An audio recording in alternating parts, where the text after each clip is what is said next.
So, well, the best horror film I think I've ever seen is 2000 paranormal classic, The Drawers Are Full of Acid, which is set in New York, and it's about an office worker who goes to work. She's on work experience, and she goes and finds out that the whole office is possessed, and all the ink is turning into acid and melting away the drawers. I'm rich. I get scared at tiny things. Oh, my film is rubbish. It's not that scary. It's really scary. I spent the whole thing behind my sofa, and then it made me really paranoid about all of my pens. You're frightened of faxes as it is. You told us last week you were frightened of faxes. You don't like the noises. I think it's a bit niche. You couldn't handle Babe Pig in the City, dude. No, I know. Because you said talking pigs weren't God's work. No. I mean, would you accept that a dog was talking to another dog? Well, I've seen Look Who's Talking Now. Yeah. Guys, you've seen Dogopolis, Homeward Bound, right? Marshall Dogopolis, movie. yeah. They all talk. Yeah. They talk too much of anything. Yeah, well, I don't care like what levels of reality you're playing with. Dogs talking to dogs ain't rat, bitch, because that's a female dog. Yeah, I see. Yeah, I see what you did there. Yeah. The very best straight-to-video horror film is the very best horror film, which is Kani Nego Nageki. Kani Neto Nageki.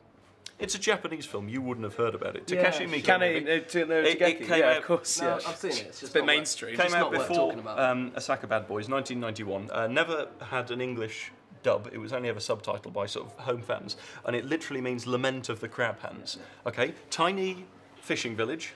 Man goes swimming to get crabs, loses his hands in a horrible accident, taken away by a propeller from a richer fisherman's boat. Bleeding to death, this horrible sort of moment where he's all, oh no, oh my stumps, and they're jetting everywhere. And the only way the local doctor can save him is by stitching two ruddy great crabs to the bleeding ends of his arms. And there's like great big thick bits of leather holding him in place. Classic body horror. And then, yeah, two crabs on the end of his hand. The crabs are all, it's an incredible impractical solution. Yeah, like, I don't know on the topic of logic, why do they put crabs on his hands? Because they had very basic medical care. It was a very poor fishing village. The crabs hate each other, the crabs hate him. They never join forces. And it's just him sort of slowly finding himself while being pecked, or pinched rather, to death by these crabs that grow out of his hands. There's some really gruesome moments.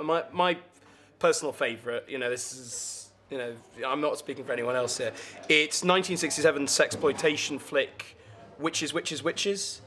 I mean, they had to sort of pass it as Witches, Witches, Witches because the censors wouldn't allow the original title to go through. They had to earn their X certificate by dropping the original name, which was Witches, Witches, Titty Party. And yeah, I mean, they had to get the funding through rather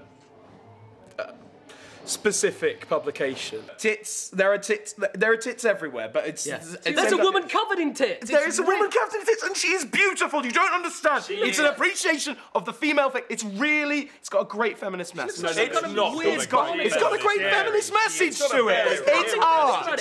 It's got tits. It's got lots of tits. It's got lots everywhere there are tits. Yeah, we're aware How of many that. witches are in it? There are loads How of many witches are in Witches, Witches, Witches? There are 5 How witches. many? 5 witches. 5 witches. That's not even each with 8 tits. Woman's lib. It's 1967.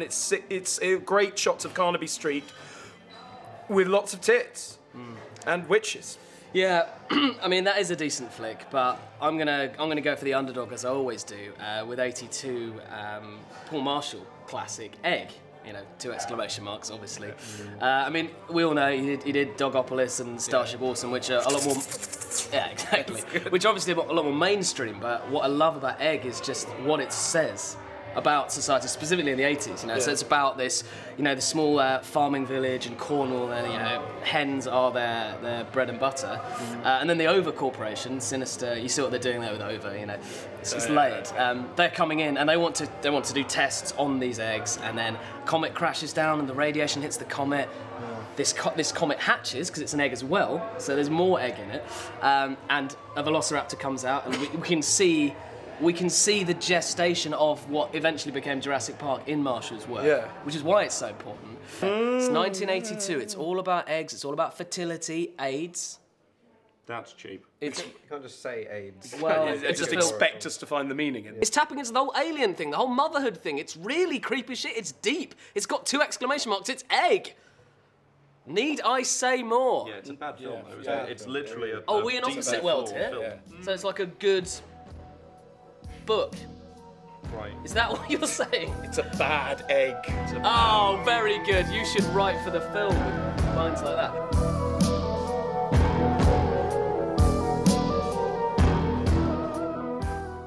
tits, tits, tits, tits, tits, tits, tits. And eggs.